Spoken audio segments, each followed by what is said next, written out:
Assalamualaikum warahmatullahi wabarakatuh. Perkenalkan, nama saya Rizky Alpama. Sekarang saya lagi di kediamannya wirausahawan muda nih. Selamat malam, bro. Malam bro. Perkenalkan terlebih dahulu supaya teman-teman pada tahu nih. Siap. Perkenalkan, nama saya Aditya Agus Martin. Saya malam ini kedatangan dari Bro Rizky. Dari mana bro? Oh, saya dari Jalan Ranca Bentang lah. Gak jauh dari rumah Bro Adit di sini. Oh iya ya, tahu. Maksud kedatangan ke sini ada apa bro? Begini, saya mau wawancara Bro Adit nih. Kan sekarang Bro Adit sudah jadi wirausahawan muda nih, alhamdulillah ya. Amin. Nah, sebelum mewawancara sih saya ingin tahu latar belakang Bro Adit nih sebelum jadi wirausahawan muda itu dulunya seperti apa sih? Kalau masalah latar belakang, saya anak pertama dari dua bersaudara. Ya. Dari kecil saya tinggal di nenek dari umur 2 tahun. Ya. Kalau itu latar belakang keluarga. Kalau latar belakang usaha, sekarang saya usaha jualan online di Bukalapak, Shopee, Tokopedia, di sama Lazada, di 4 marketplace terbesar di Indonesia lah. Media promosinya saya pakai Instagram Ads sama Facebook Ads. Itu sih kalau latar belakang usaha. Kalau produk yang dijualnya apa ya? Kalau produk saya jualan Yang lagi fokus lah intinya, yang lagi laris-larisnya gitu. ya. Kalau sekarang saya fokus di kolam renang anak. Kolam renang anak yang di pompa gitu. Oh, iya. Nah, kalau sekarang ya usaha yang lagi dijalani apa nih? Kan tadi kata Bro Adit marketplace-nya ada Bukalapak, Tokopedia, Shopee, dan lain sebagainya ya. Ya. Nah, yang lagi difokusin sama Bro Adit di marketplace apa nih kalau boleh tahu? Sebenarnya saya fokus di semuanya, cuman yang sekarang lagi namanya Lagi hits apa gimana? bukan lagi fokus-fokusnya lah. Karena laris mungkin ya. Iya, karena trafiknya lagi bagus. Oh iya. Saya lagi fokus di Tokopedia sama Bukalapak. Dia sama Bukalapak. Kalau kolam renang anak. Oh, kalau produk yang lagi laris Iya. banget ini. Iya, soalnya saya menjual beberapa produk. Soalnya di Shopee saya lakunya fashion, di Tokopedia lakunya kolam anak sama Bukalapak. Nah, sekarang yang lagi difokusin kan kolam renang anak. Saya lagi bebenah istilahnya di Tokopedia sama Bukalapak buat kolam renang anak. Nah, kan yang lagi difokusin sekarang yang produk kolam renang anak nih ya, yang di marketplace Bukalapak sama Tokopedia itu ya. Ya. Selain produk itu, produk apa lagi ya kalau boleh tahu? Lebih lengkapnya lah, lebih detailnya gitu. Saya menjual beberapa produk. Yang pertama kolam renang anak. Ya. Kalau di fashion saya jual baju, celana, topi, tas, kayak gitulah pokoknya di fashion saya jual. Terus jualnya juga kasur pompa. Kasur balon, ya balon dipompa ya jadi kasur. Oh, kasur iya. angin. Kasur angin. Nah, kasur angin. Nah, kalau misalkan ini di Bandung nih ya, yang jual kolam renang anak itu banyak saingannya apa gimana ya? Soalnya saya suka keliling-keliling nih ya, suka banyak tuh yang jualan di pinggir jalan kayak begitu itu. Menurut Bro Adit nih produktif atau tidak kalau misalkan? Kalau menurut saya Untuk situasi sekarang ya. Ya. Kalau menurut saya di daerah Bandung Cimahi sekarang kalau kolam renang anak itu jarang. Saya lihat di daerah Bandung paling paling banyak 3 lah yang jualan pinggir jalan. Kalau itu kan offline. Iya. Kalau yang di online untuk sekarang saya cek cuma saya yang jualan kolam renang anak di daerah Bandung sama Cimahi. Dan ya alhamdulillah terlaris di Bukalapak sama Tokopedia kalau Bandung sama Cimahi. Ngomong-ngomong, Bro Adit dapat produk tersebut produksi sendiri apa membeli ke supplier lain apa gimana? Saya beli dari supplier Oh, mengambil dari supplier lain berarti. ya di apa di daerah Jakarta. Oh iya. Nah, kalau itu kan kolam renang anak. Iya. Kalau potensi kolam renang anak di online daerah Bandung masih sangat terbuka lebar sih. Soalnya masih sedikit saingannya. Hmm. Iya, iya. Berarti bisa dibilang kalau di daerah Bandung kolam renang anak itu bisa dibilang suppliernya Bro Adit berarti lah intinya Iya, bisa iya. bisa dibilang begitulah. Iya. Karena di daerah Bandung sama Cimahi kan masih jarang nih. Iya. Soalnya saya juga buka buat para reseller. Saya buka harga beda. Berarti sekarang sudah punya reseller berarti. Ada. Mereka ngambil dari saya, jual lagi di mana di Facebook kayak gitu. Kalau misalkan beradit gimana ya? Jadi supplier di daerah Bandung Cimahi seperti ini ya, kan beradit juga masih mengambil dari supplier lain nih. Beradit punya ini kak kepikiran untuk jadi wah saya harus jadi supplier utama di Indonesia nih buat kedepannya gitu. Oh iya. Cuman supplier sekarang harga kan itu produk dari Cina nih. Harga dia sama harga dari Cina cuma selisih beda sedikit. Oh. Jadi kita ngambil ke Cina nih. Kalau kita ngambil cuma 100 piece, 1000 piece itu nggak akan kerasa murahnya. Jadi minimal kita ambil full satu kontainer, lalu kita dapat harga yang murah tuh dari Cina. Cuman untuk sekarang saya belum sanggup. Kalau masalah sanggup nggak sanggup, 1000 piece ke bawah bisa lah.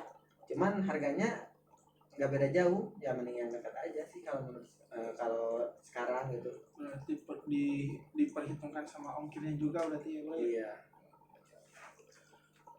Nah, sebelum Bro Adit jadi sesukses inilah, dulunya awal mula Bro Adit nih berkeinginan untuk berjualan online seperti apa sih? Awal mula saya jualan. Kalau masalah jualan, saya dari kecil jualan sih, mulai dari jualan gosokan, lotre, tahu lotre yang kalau digosok kena bom. Oh iya. Nah, itu saya jualan itu, saya beli dari pasar, harga 7.000 jadi 75.000. Itu pas SD. Cuman saya jualan cuman ke teman-teman deket doang gitu. Saya pemalu banget. Tapi jiwa jualan ada gitu dari kecil. Nah, pas SMK kan saya pemalu tuh. Kebetulan ada tugas buat jualin produk apa? Botol lah minuman. Produk minuman disuruh ngejualin per kelompok, dikasih 1 dus harus habis. Kalau kelompok lain kebanyakan dijual ke keluarganya kan. Di situ saya tertarik buat ngelatih mental saya supaya nggak malu gitu. Saya jualan di lampu merah, di alun-alun Bandung, sama di tamannya lah. Itu kan banyak wisatawan orang luar, kayak bule-bule juga banyak. Kebetulan teman saya bisa bahasa Inggris, nawarinya ke bule-bule gitu, harganya jadi 20.000 laku. Soalnya kan mereka kadang uang juga gak ngerti kan, sama dia dijelasin ini laku 20.000 satu. Kalau saya jualannya di lampu merah, soalnya saya lihat situasi lagi panas-panasnya, pasti butuhnya minuman. Iya benar, betul juga sih. Nah dari situ mental saya agak naik tuh, agak jadi percaya diri lah. Percaya diri agak naik. Nah dari situ setelah itu di sekolah lagi-lagi ada seminar tentang jualan online. Di situ saya fokus perhatiin, saya belajar jualan online di Instagram, di Facebook, di marketplace. Saya belajar dari situ sedikit demi sedikit, belajar otodidak, nggak ada guru, nggak ada apa. bisa dengan sendirinya lah. Soalnya kalau menurut saya, kalau kita nggak segimana pun nggak bisa, kalau dimulai pasti bisa. Ya, berarti intinya ada kemauan dulu ya dari Iya. diri sendiri. Eh, kan sekarang udah jadi sukses nih bro ya. Apa saja sih faktor-faktor yang berpengaruh nih buat Bro Adit sehingga bisa jadi sukses sekarang nih? Faktor-faktor yang berpengaruh, yang pertama lingkungan, pergaulan, Ya, sama kemauan sih dari niat diri sendiri. Soalnya kalau kita bergaul dengan apa, harus apa sih, jangan salah gaul lah. Kalau kita ingin jadi seorang pengusaha ya bergaul lah dengan pengusaha, meskipun dengan pengusaha apa kecil-kecilan, setidaknya tiap hari kita berada di lingkungan yang pengusaha gitu. Beda lagi kalau kita mau jadi artis band, ya gaulnya sama yang nongkrong suka gitar-gitaran gitulah. Jadi faktor lingkungan juga ngaruh kalau menurut saya. Salah satu faktornya itu. Terus apa, kemauan.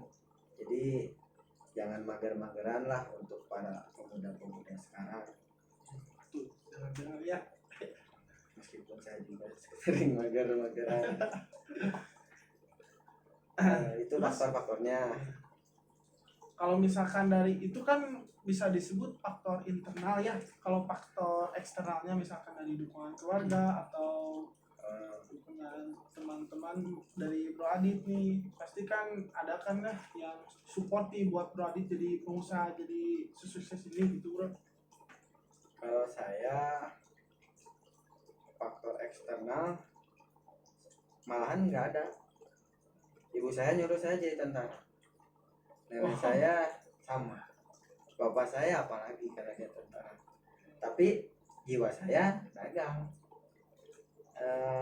Saya dipaksa-paksa, saya latihan tiap hari lari kayak gitu, tapi pas waktunya saya mundur. Soalnya saya Karena mikir, bukan passion Bro Adit berarti saya mikir lagi, saya nggak bisa ditempatin ke luar kota kayak gitu, itu bukan tujuan hidup saya. Kata saya ke orang tua.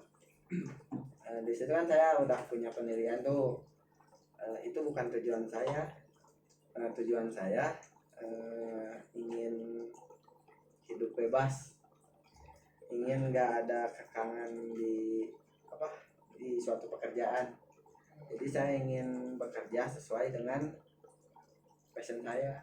Oh iya iya. Itu sih kalau begitu sih emang udah jati di menyesuaikan jati diri lah. Iya, itu saya kan beda-beda gitu. Nah, Kalau misalkan ini kan, tapi pasti ada nih kalau misalkan untuk menunjang modal Bro Adit kan, dulu Bro Adit kan masih sekolah nih, pasti kan dari mana tuh modal untuk jualannya kan? iya sih.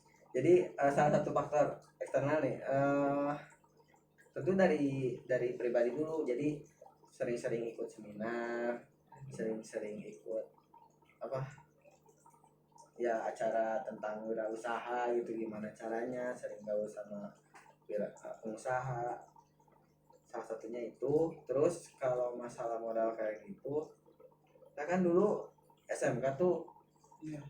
bekal pas-pasan, terus ngejajan aja, mikir-mikir, bekal 10.000, tapi yang jualan tuh kan ada mie ayam, ada bakso, harganya yang 108.000, tapi mau dua-duanya kan nggak bisa. Iya betul betul.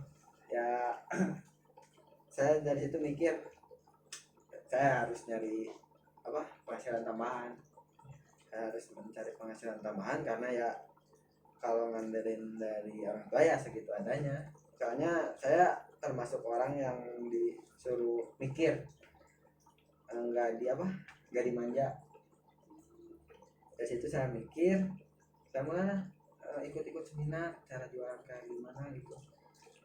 Awal mulanya saya jualan di Instagram, di Facebook, COD-an sana sini. Saya jualan casing HP karena kebetulan teman saya ada yang produksi, saya jualin punya dia, saya iklanin di mana, di WA, di dulu kan masih pakai line, di line lah pokoknya, di Instagram lumayan tuh.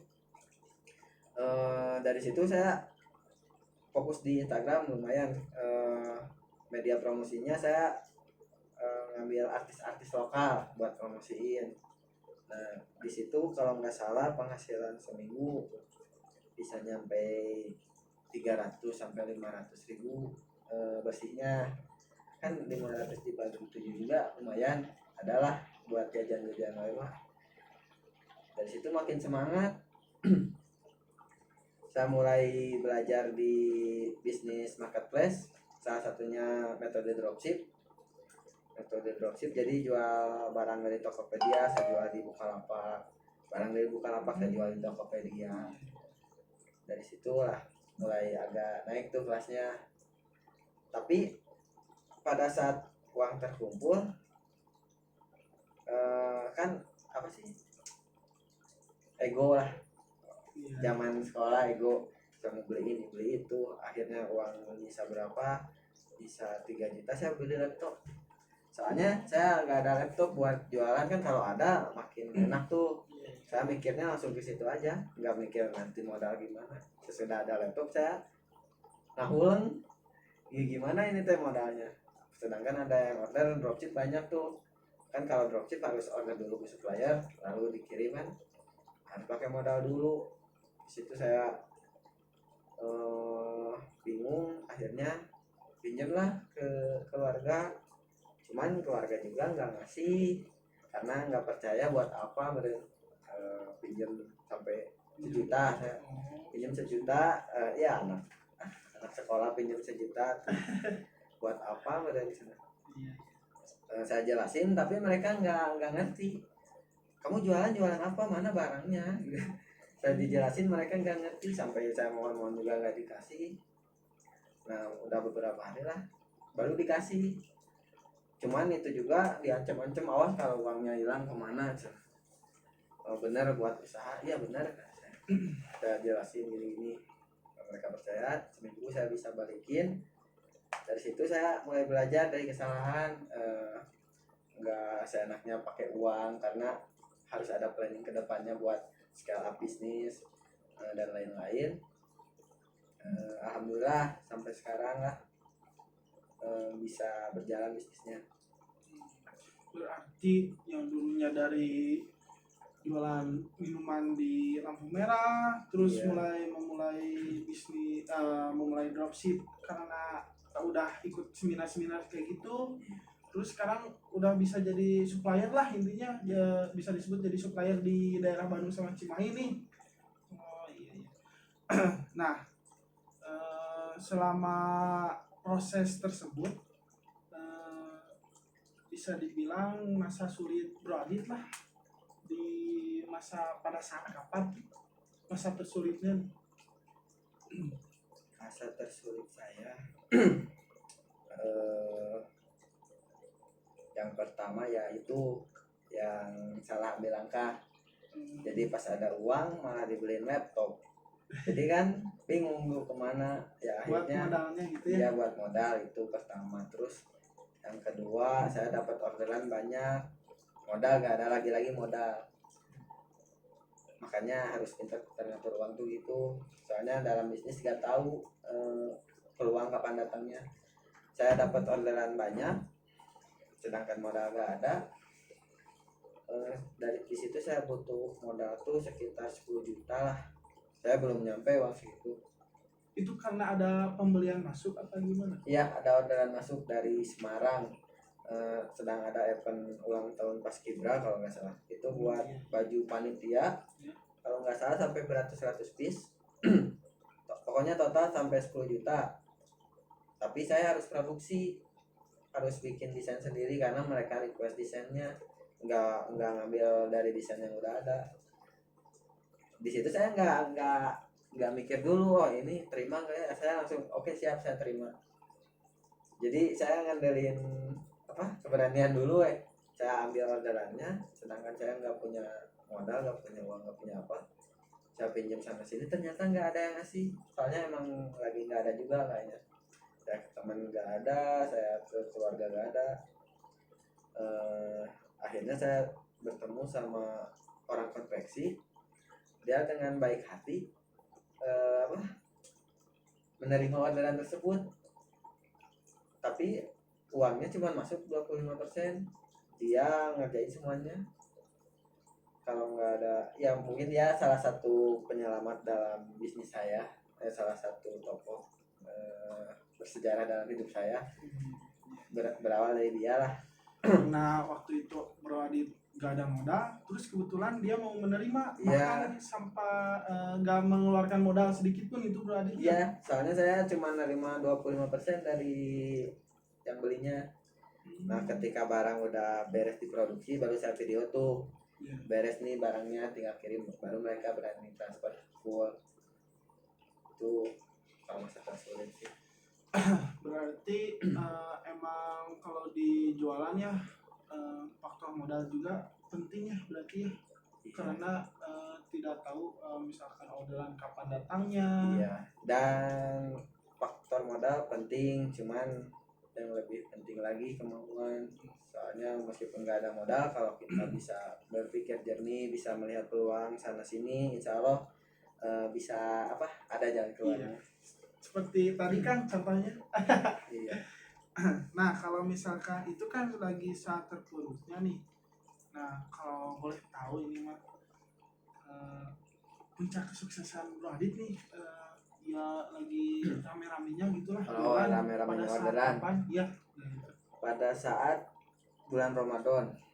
Kalau bulan Ramadan, insya Allah jualan apapun laku. Karena Idul Fitri berarti ya.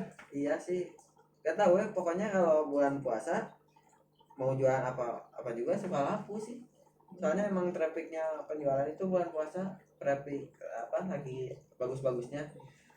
Bulan puasa saya jualan baju koko, kan saya biasa ngambil dari pasar Andir tuh, pasar Andir sebelum bulan puasa juga saya jualan. Nah waktu masuk bulan puasa barang di Andir habis semua, mau gak mau saya harus produksi kan, karena sayang juga nih peluang kebetulan saya ada sedikit uang itu, langsung saya produksi. Dan alhamdulillah baru saya produksi, saya promosiin, yang diproduksi langsung udah ada yang booking, udah langsung habis. Waktu Kalau itu Bro Adit produksi apa kalau boleh tahu waktu bulan puasa itu? Baju koko. Oh berarti bukan kolam renang yang lagi sekarang lagi rame nih? Bukan, waktu itu. soalnya ya tergantung naik turunnya. Kalau di bulan puasa ya tentunya baju koko lebih berarti kita bagus. harus tetap ya harus pintar-pintar menentukan target pasar pada saat situasi ini seperti apa, jualan apa. Iya, ya. Jadi kita harus pintar-pintar membaca kebutuhan pasar. Bulan akhir tahun misalkan yang rame apa? Handphone. Oh iya benar. Bulan puasa makanan kan, pas bulan puasa makanan bisa lari itu, terus fashion terus atau cemilan juga tuh laris kalau bulan puasa. Kalau menuju lebaran kan tentunya fashion. Nah sesudah lebaran biasanya traffic langsung turun sesudah bulan puasa, sesudah lebaran. Nah pada saat ini puncak kesuksesan itu ya, kalau boleh tahu total omset Bro Adit lah selama pada saat sukses itu berapa sih kalau boleh tahu, bocoran biar di luar sana anak-anak muda di luar sana lah jadi semangat gitu. Itu saya baru lulus sekolah, pada saat bulan Ramadan kan baru produksi nih, langsung ada yang beli nih, langsung habis. Itu saya langsung muter uang, langsung produksi lagi, habis lagi produksi lagi dalam waktu 2 minggu. Dalam waktu 2 minggu saya produksi sebanyak 4-5 kali kalau nggak salah. Itu habis semua, dan itu tuh masih banyak yang nggak kebagian, soalnya emang lagi tingginya traffic. Mungkin kalau saya punya modal lebih, mungkin itu penjualan bisa lebih baik. Nah selama 2 minggu saya cek omset di Bukalapak tuh nyampe 75 juta di Tokopedia 50-an, Shopee juga sama segitu. Berarti kalau ditotal-totalkan hampir 150 juta lebih lah, kurang lebih 150 juta ya. Ya itu omset. Omsetnya. Nah, kalau boleh tahu laba bersihnya nih berapa nih dari omset tersebut? Laba bersih kalau dihitung-hitung itu dalam waktu 2 minggu. Iya. Kalau emang lagi bagus-bagusnya kan bulan puasa lagi bagus, bisa sampai 50 juta. Iya. Nah guys, 50 juta dalam waktu 2 minggu. Mantap. Kalau boleh tahu Bradit itu dipakai modal lagi apa gimana tuh? Sebagian dipakai modal, terus ya masih ego tinggi kan, baru lulus sekolah saya beliin motor, beliin komputer, ya alat-alat buat perang jualan lah saya beliin, terus nyamanin tempat kerja. Soalnya salah satu faktor pendukung kan selain dari orang atau kenyamanan kan. Jadi saya beli barang-barang itu saya jadikan sebagai penghargaan tersendiri untuk saya sendiri. Iya. Jadi semakin membuat kita semakin semangat. Suatu kebanggaan lah. Nah, sama hasil dari kerja keras kita sendiri lah. Nah, sekarang saya mau minta tipsnya lah buat anak-anak muda di luar sana lah, supaya tertarik untuk berwirausaha nih, bahwa berwirausaha itu tidak sulit gitu. Boleh dikasih tahu tipsnya, Radit? Kalau masalah sulit tidak sulit, tentunya kalau pertama sulit. Oh iya. Soalnya yang pertama males, bener males. Apalagi kalau pertama jualan nggak ada yang beli, ngapain gitu. Iya, Jadi, betul juga sih. Jadi intinya harus banyak berkaca terhadap orang-orang yang sudah sukses. Jadi jangan harap baru mulai udah langsung laris. Jadi intinya harus sabar dulu berarti. Ya kalau baru mulai udah langsung laris ya mungkin udah takdirnya. Cuman kebanyakan ya kalau baru mulai ya pasti sepi dulu lah. Nah kebanyakan juga yang baru aja mulai jualan udah nyerah. Jadi intinya tips dari saya itu yang pertama niatkan dalam hati. Misalkan mau jadi pengusaha ya jadi pengusaha. Jangan baru jatuh sekali udah mundur. Karena ketika jatuh itu anggap menjadi sebuah anak tangga. Semakin Anda banyak jatuhnya, semakin Anda anak tangganya bertambah. Jatuh lama-lama kita di atas. Iya. Nah, kalau yang kedua konsisten dalam berjualan. Jadi meskipun bagaimanapun keadaannya, meskipun lagi sepi, lagi sepi nih, kita gunain waktunya buat ngeberesin toko. Jadi ketika pas rame, tokonya udah bagus. Lagi sepi itu supaya menarik konsumen untuk beli berarti ya. Ya, jadi kalau sepi itu peluang buat kita beres-beres toko lah. Ibaratkan kalau kita punya toko tapi banyak yang beli, toko kita berantakan, mau kapan diberesinnya kalau terus-terusan banyak yang beli kan? Iya betul. Kalau kita yang ngerjain sendiri, intinya untuk awalan buat inilah harus produktif, konsisten. Ya jangan mudah menyerah, jangan banyak mager. Itu sih, jangan banyak mageran. Soalnya itu salah satu kendala terbesar dalam anak-anak sekarang. Soalnya di rumah cuman tiduran, main HP gitu sih, siklusnya main game dah. Nah, setelah konsisten apa lagi bro? Punya tujuan, misalkan punya planning 5 tahun ke depan saya mau jadi apa.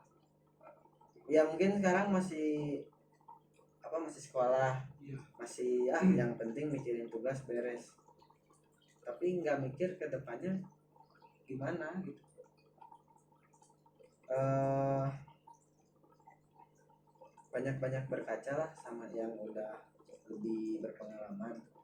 Misalkan kita jualan cilok nih, kita harus lihat yang jualan cilok udah 5 tahun dia udah punya apa. Kita bisa harus bisa termotivasi sama dia gitu. Jadi gak akan jauh. Misalkan kamu mau jadi ini, ya lihat yang jadi itu teh dia gimana ke depannya. Harus banyak berkaca terhadap orang-orang yang udah sukses lah gitu. Berarti tadi baru berapa tips tuh? Yang pertama kemauan, konsisten, terus sama tadi yang barusan teh Apa itu teh? apa tadi? Produktif ya tadi. Ya jangan mager-mageran. Iya. Ya itulah intinya. Nah selain itu ya pasti ada lagi dong tipsnya gitu lah, supaya ini kan supaya yang lain tahu gitu. Oh Ilmu-ilmunya, ilmu untuk berjualannya. iya, banyak-banyak lah ikut seminar atau nanya-nanya sama pengusaha gimana sih caranya buat kita semangat dalam usaha. Soalnya kendala pertamanya itu males. Dalam segala bidang sih itu udah pasti hambatan sih kalau malas itu. Iya, soalnya itu sih faktor terbesar teh. Meskipun kita punya beribu-ribu planning usaha, ya kalau kitanya nggak praktekin satu juga ya percuma. Iya. Intinya praktek dulu lah. Jangan banyak planning dulu, langsung kerjain gitu. Yaudah berarti jadi gitu guys, katanya tipsnya yang pertama kemauan, yang kedua konsisten, yang ketiga produktif, dan yang keempat itu Cari-cari ilmu lah. oh iya ikut-ikut seminar lah supaya menambah ilmu atau wawasan kita untuk berjualan online. Nah segitu guys paling wawancara saya terhadap salah satu wirausahawan muda di Bandung ini. Boleh kalau teman-teman mau lebih dalam bertanyanya, boleh dikontak aja Bro Adit ya Bro. Nama Instagramnya apa Bro? Ganti mana Pak Baliut? Kemana? Oh penutupannya. Penutupannya. Nah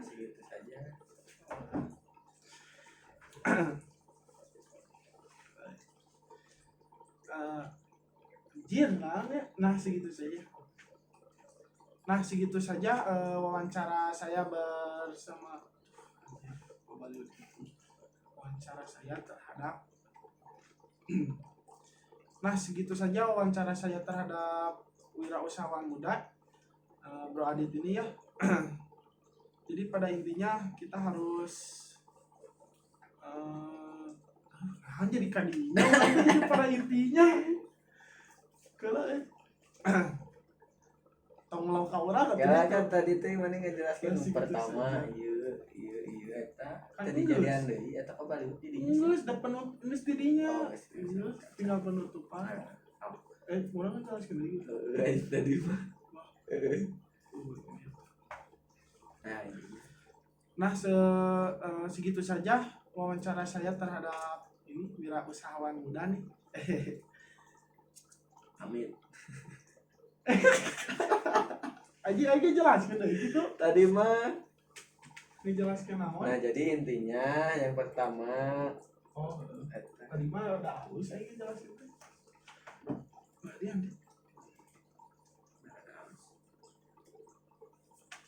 Nah segitu saja wawancara saya terhadap wirausahawan muda ini ya. Jadi intinya tips dari Bro Adit ini yang pertama kemauan, yang kedua konsisten, yang ketiga produktif, dan yang keempat itu banyak-banyak ikut seminar supaya ilmu kita dalam berjualan online itu meningkat lah intinya. Jangan lupa praktek. Nah jangan lupa actionnya. Kalau teman-teman ingin lebih lanjut bertanya terhadap Bro Adit, boleh dikontak saja Bro Aditnya langsung mau lewat Instagram atau apa? Berarti Instagramnya apa bro? Kalau buat Instagram @adityamartin_, i-nya 2. Oh siap. Sekian wawancara saya. Wassalamualaikum warahmatullahi wabarakatuh. Ini